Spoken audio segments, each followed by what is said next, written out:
बिस्मिल्लाहिर्रहमानिर्रहीम। आज हमारा टॉपिक है क्रैश कार्ड। क्रैश कार्ड किसे कहते हैं, पार्ट्स ऑफ क्रैश कार्ड कौन कौन से हैं, मेंटेनेंस ऑफ क्रैश कार्ड हम कैसे करते हैं और किसे कहते हैं। Crash card is basically the emergency trolley.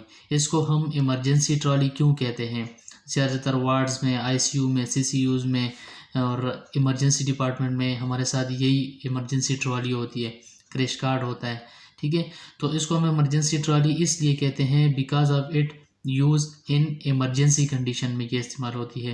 कौन सी इमरजेंसी कंडीशन में, जब किसी हॉस्पिटल में कोड ब्लू अनाउंस हो जाता है तो वो इमरजेंसी कंडीशन के लिए या मेडिकल इमरजेंसी के लिए इस्तेमाल होता है। तो उसके अनाउंस होने के बाद हम क्रैश कार्ड को यूज़ करते हैं। क्रैश कार्ड को इमरजेंसी कंडीशन में इस्तेमाल करने के लिए इस्तेमाल करते हैं और इसमें जो मेडिकेशन होते हैं वो इमरजेंसी मेडिकेशन होते हैं। इसमें जो सर्जिकल होते हैं वो इमरजेंसी कंडीशन में यूज़ होने वाले सर्जिकल्स होते हैं। इसमें जो भी चीज़ें होती हैं वो इमरजेंसी कंडीशन से रिलेटेड है, so that's why it is called as emergency trolley.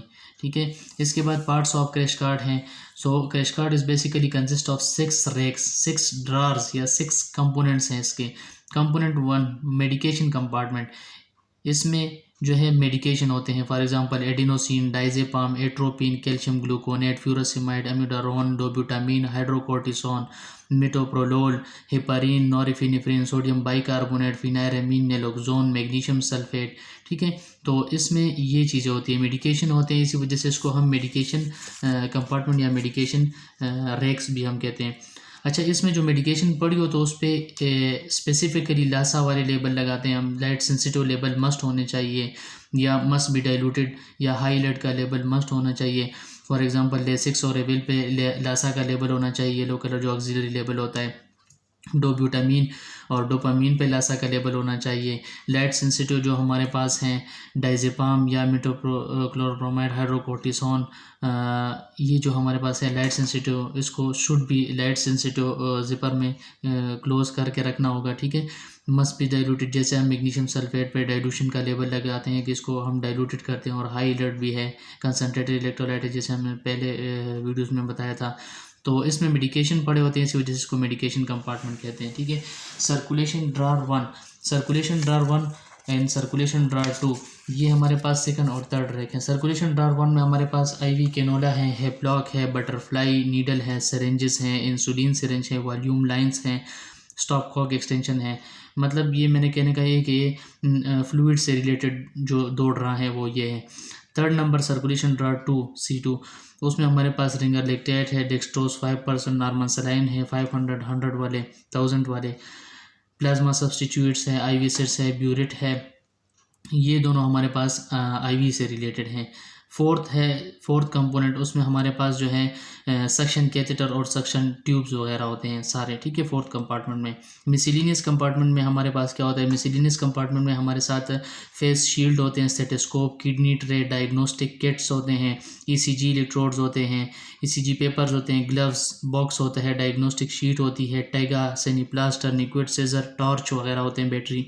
ठीक है, इसके बाद जो है हमारे पास रेस्पिरेटरी किट कंपार्टमेंट, मतलब ये है कि रेस्पिरेटरी से रिलेटेड इसमें चीज़ें होती है।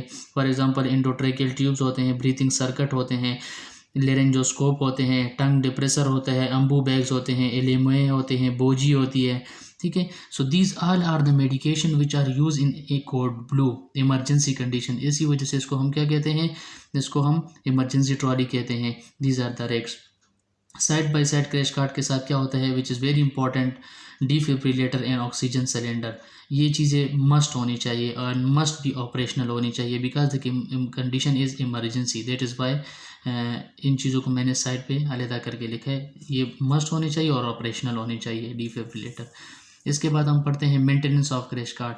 क्रैश कार्ड को हम कैसे मेंटेनेंस इसकी हम करते हैं, पर मंथ इसकी चेकिंग होती है। एक फार्मासिस्ट जाता है वार्ड में, सीसीयू आईसीयू में, वहाँ पे इसकी मेंटेनेंस करता है। Should be check expiry must check करनी चाहिए। कोई भी चीज़, मेडिकेशन और सर्जिकल, कोई भी एक्सपायर्ड ना पड़ा हो। 3 मंथ की एक्सपायरी, मतलब नियर एक्सपायरी या शॉर्ट एक्सपायरी कोई चीज़ है तो इसको वेयर हाउस या फार्मेसी रिटर्न करना है और इसके रिप्लेस में नया मंगवाना है। Closure of the crash cart, close इसको हम कैसे करते हैं, क्रैश कार्ड पे एक डिस्पोजेबल लॉक लगाते हैं उस पर एक पर्टिकुलर नंबर होता है, उसको हम क्रैश कार्ड रजिस्टर में मेंटेन करते हैं। क्रैश कार्ड रजिस्टर में जिसने मेंटेन किया है, पर्टिकुलर नर्स और फार्मासिस्ट बहुत दोनों का साइन होगा क्लोज करने के दौरान, और ओपन करने से पहले भी फार्मासिस्ट शुड बी देयर, ठीक है। क्रैश कार्ड चेकलिस्ट मतलब ये जो मैंने ऊपर मेडिकेशन या सर्जिकल नॉन सर्जिकल दोनों बताई हैं, it should be checked each month, इसको चेक करना चाहिए, जितनी क्वांटिटी मेंशन है उतनी ही क्वांटिटी होनी चाहिए। सो क्रैश कार्ड एक इमरजेंसी ट्रॉली है, इमरजेंसी कंडीशन में यूज़ होती है और इमरजेंसी ट्रीटमेंट प्रोवाइड करती है after the announcement of code blue which is called medical code, medical emergency code. So this is all about the crash card. And what is the role of nurse during the crash card? When the code blue is announced, first to check the defibrillator when it is operational or not. Oxygen cylinder should be checked before the operation. Thank you.